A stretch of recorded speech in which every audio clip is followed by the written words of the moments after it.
प्रत्येक देश के नागरिक की रक्षा के लिए हिट एंड रन कानून का होना सही है और ये होना भी चाहिए, क्योंकि प्रत्येक नागरिक के जीवन की रक्षा करना उस देश की सरकार का दायित्व बनता है। तो इसमें हम देखते हैं कि जो हिट एंड रन के लिए दोषी ड्राइवर भी होता है और दोषी उस साधन वाला भी होता है जिसका साधन का प्रयोग किया जा रहा है, क्योंकि कई बार साधन को जानबूझ करके कोई दुर्घटना करवाने के लिए भी दे दिया जाता है, जिससे कि किसी के प्राणों का नुकसान हो जाता है। तो इसलिए इसमें कानून में यानी ड्राइवर और साधन वाला दोनों ही बराबर के दोषी हैं। तो यानी जो ड्राइवर है उसने लापरवाही से गाड़ी चलाई तो उसके लिए सजा का प्रावधान हो, यानी 5 साल तक का उसको जुर्माना हो, 5 साल तक की उसको सजा होनी चाहिए, जेल होनी चाहिए। और जिसका साधन का प्रयोग किया गया 10 लाख का जुर्माना उसको भी होना चाहिए, क्योंकि उसने अपने साधन को दिया है। सजा भी और जुर्माना भी ये दोनों ड्राइवर के ऊपर नहीं लगने चाहिए, क्योंकि ड्राइवर ने तो 5 साल जेल में भुगत करके उसने अपना जुर्माना पूरा कर लिया, लेकिन उस साधन वाले का क्या बना जिसने अपना साधन कोई दुर्घटना करवाने के लिए दिया था। तो उसको भी इतनी सजा का प्रावधान होना चाहिए, यानी 10 लाख रुपए जुर्माना उसका होना चाहिए। और इससे यानी दोनों ही पक्ष डरेंगे, साधन देने से भी डरेगा और दुर्घटना करने से भी डरेगा।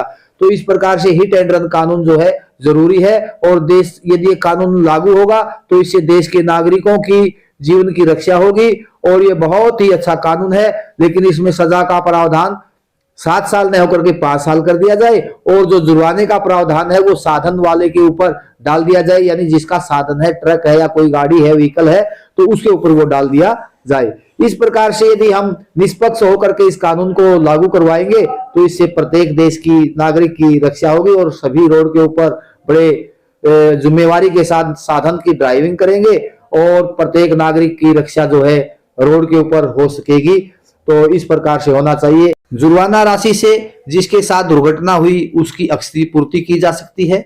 नंबर 2, जुर्माना राशि भरने से साधन वाला इस बात से डरेगा कि वह गैर जिम्मेवार आदमी को अपना साधन नहीं देगा, और जिसको 5 साल की जेल हुई, अब ड्राइवर भी इस बात के लिए जिम्मेवार बनेगा कि उसने यदि कोई दुर्घटना की और वो भागा दुर्घटना करके तो उसकी 5 साल की जेल हो जाएगी। इसलिए वह भी एक जिम्मेवार नागरिक की तरह यानी वहां पर हाजिर रहेगा और जिसके साथ दुर्घटना है उसको हॉस्पिटल तक पहुंचाएगा और उसको रोड पर मरने के लिए नहीं छोड़ेगा।